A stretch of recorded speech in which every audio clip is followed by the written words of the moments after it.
here's the Subaru. I did a full race spec cage in, dropping off in my shop, then removing the doors, getting it prepped, stripping it. Take the windshield out if you're going to do a full cage. It makes it a lot better.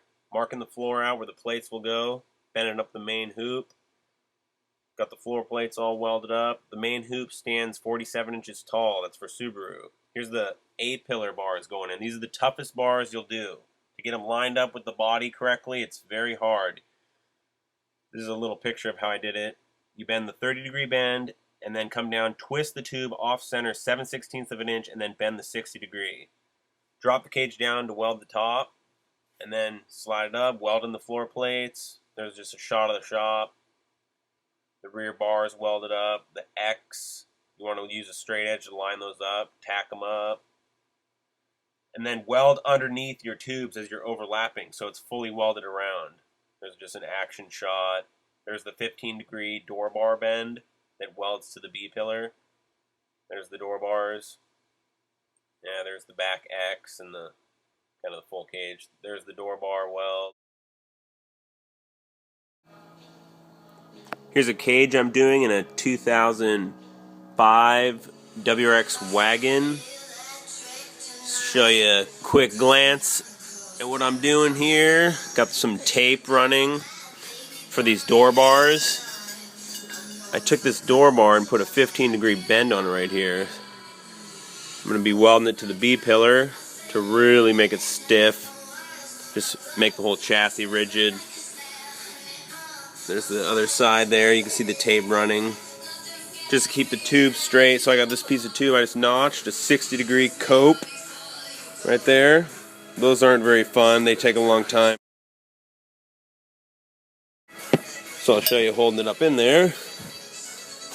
Just kind of put it right where your tape's at. Swing it around, and the top of the tape should line up with the tube. And then you do your next piece and continue on. And I'm attaching it right here. Kept my tube really tight. I welded to the factory dash bar there and there. Just kept it real nice and tight to the body. Should be able to get a little weld going in there on the A-pillar. Show you the rest of the cage real quick. There's the main diagonal and the harness bars going across.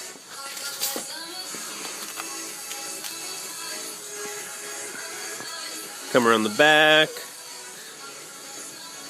Through an X in the back. Keep it really stiff. Did this little buddy going across, attaching the 2 points around the strut tower. Thought it was pretty cool. You used 1.5 inches. If you think this tube's smaller, it is. This is 1.5 inches, as well as this one. These two are 1.75 inches.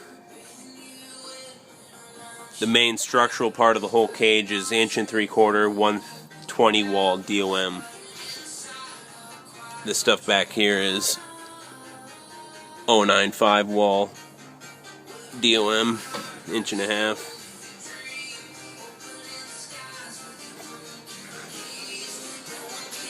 Here's a gusset I'm going to be putting in.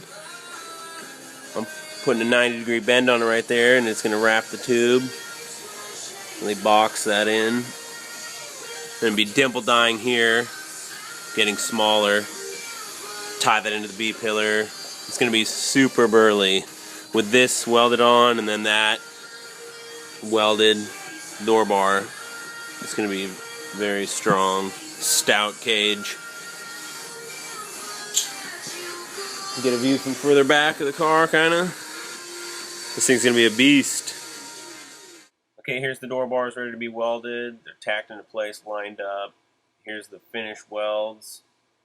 And some more welding. It really turned out good there. Here's the door bar welded to the B-pillar. Here's the beginning of the gusset to the B-pillar. There's it in the press, dimple dyeing it. There they are, done. I have a video explaining how to do this gusset. And here's me welding it, and I actually put some body filler on to have a nice finished look. Here's the door bar gussets. These are fun to make, and they look really cool. Tracing them out, cutting them. There's the 4 for the 2 doors. Getting ready to weld them up. There's the weld.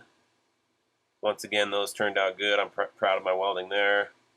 A-pillar gussets. Here's some plates that are going to block off the old holes from the bolt-in cage. There's the holes in the floor. There's the holes in the rear strut tower.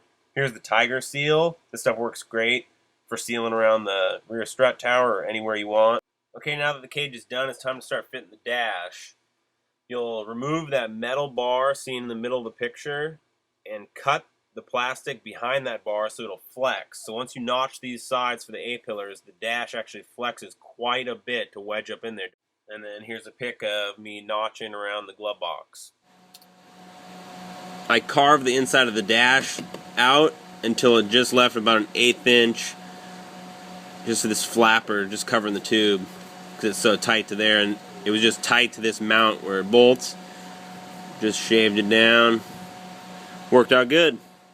Okay, now it's time for paint. I painted the cage with a silver Pour 15 product. I do not recommend this. It was brush-on application, and it was a pain in the ass. I painted the entire cage and the floor. It was hard not to get brush strokes, but it turned out great. But it is not an easy thing to do. Door bars.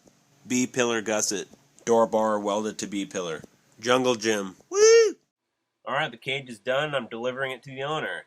I appreciate you guys taking the time to watch my video. I love comments, suggestions, even criticism. I'm going to be posting another video soon of a cage I'm doing in a Toyota Supra, explaining a lot more tube bending procedures. And if you like that, please subscribe. And thanks again for watching.